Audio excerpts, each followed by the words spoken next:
porte-toi bien, porte-toi bien, porte-toi bien, porte-toi bien. 22e lettre de Sénèque à son ami Lucilius.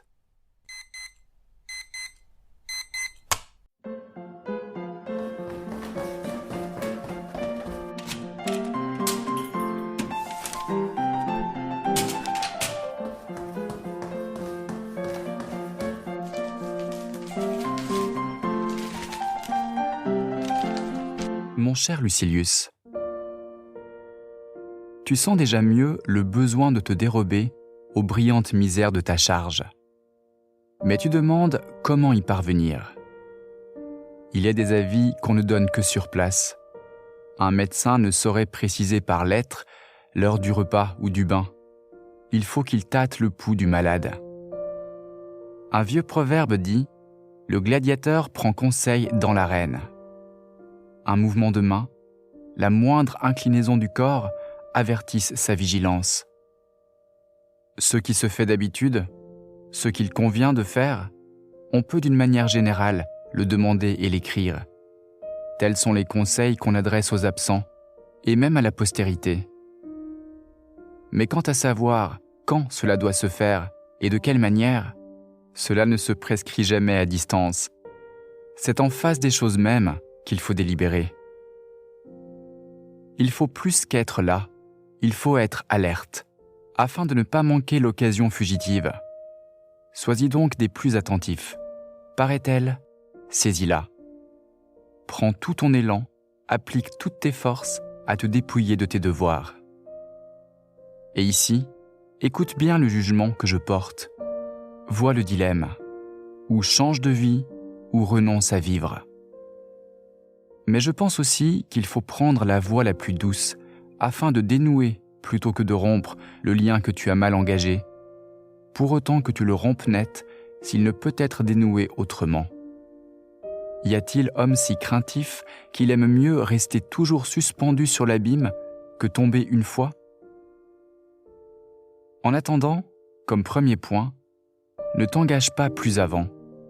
Borne-toi aux embarras où tu es descendu, ou, comme tu aimes mieux le présenter, où tu es tombé. Pourquoi tenterais-tu d'aller plus avant ? Tu n'aurais plus d'excuses, et visiblement, ta servitude serait volontaire.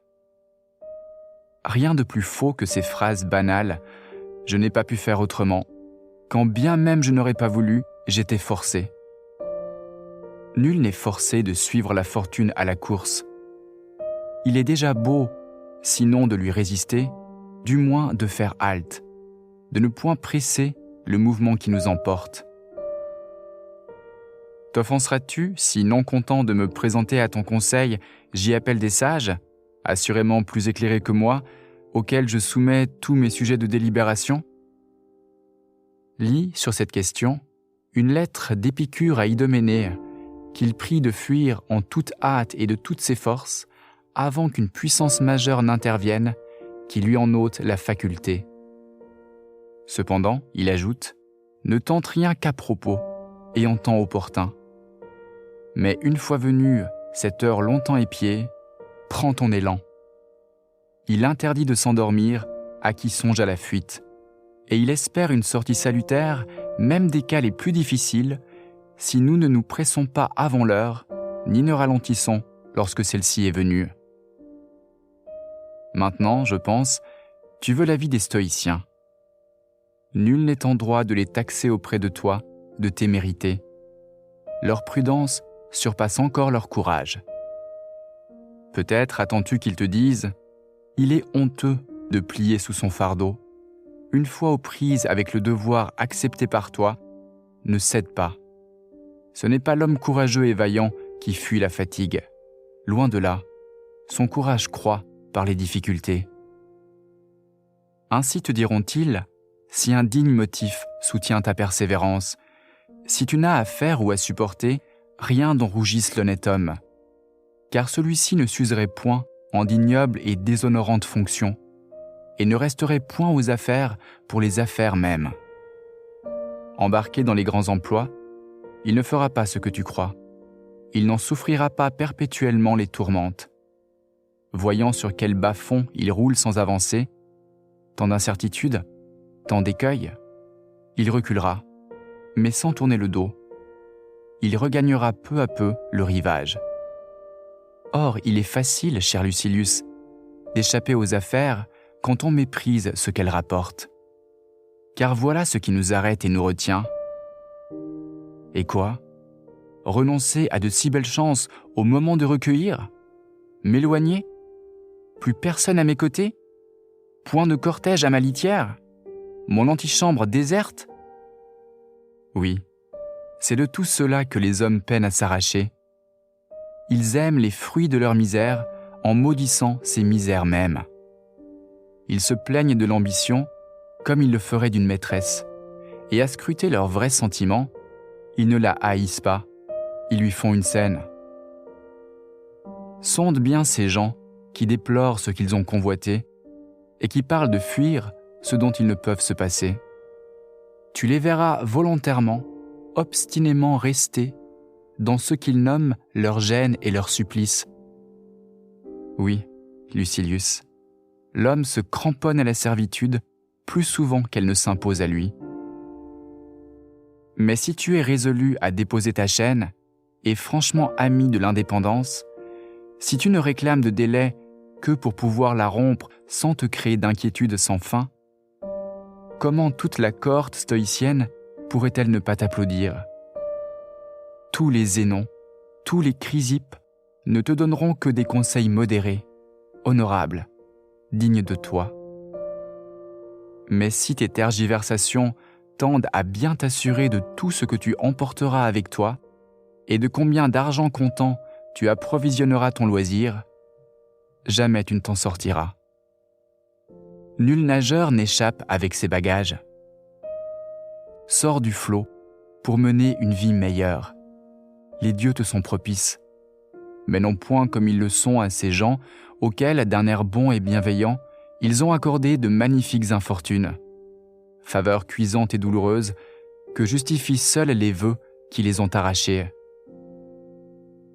Déjà, j'imprimais le sceau sur ma lettre, il faut la rouvrir, pour qu'elle n'arrive pas sans le petit présent d'usage et qu'elle porte avec elle quelques mémorables paroles. En voici précisément une dont je ne puis dire si elle est plus vraie qu'éloquente. De qui ? Demandes-tu ? D'Épicure. J'en suis encore à faire les honneurs du bien d'autrui. Il n'est personne qui ne sorte de la vie tel que s'il venait d'y entrer. Prends le premier passant, jeune, vieux, entre les deux âges. Tu trouveras chez tous la même frayeur de la mort, la même ignorance de la vie. Ils n'ont rien mené à fin, ils ont tout reporté sur l'avenir. Rien ne me paraît plus piquant dans le mot d'Épicure que ce reproche d'enfance fait aux vieillards. Nous ne sortons pas de la vie, dit-il, autre que nous n'y sommes entrés. Et il est en dessous du vrai, nous en sortons pire. C'est notre faute, ce n'est point celle de la nature. Elle est en droit de se plaindre et de nous dire « Qu'est-ce que cela ? Je vous ai engendré pur de passion, pur de crainte, de superstition, de perfidie, de tous les poisons de l'âme. Sortez tel que vous êtes entrés. Il a cueilli les fruits de la sagesse, celui qui meurt dans la même sécurité qu'il est né. Mais nous, tous nos sens frémissent quand la crise approche. Le cœur nous manque, nos traits pâlissent, d'inutiles pleurs tombent de nos yeux. Quelle honte! Les angoisses nous assiègent au seuil même de la sécurité. Et pourquoi ? C'est que dénués de tous les biens, nous souffrons d'avoir gâché notre vie. C'est que la vie n'a laissé rien d'elle auprès de nous. Elle a passé, elle s'est écoulée tout entière. Nul ne s'inquiète de bien vivre. On cherche à vivre longtemps. Alors que bien vivre est accessible à tous, vivre longtemps à personne. Porte-toi bien.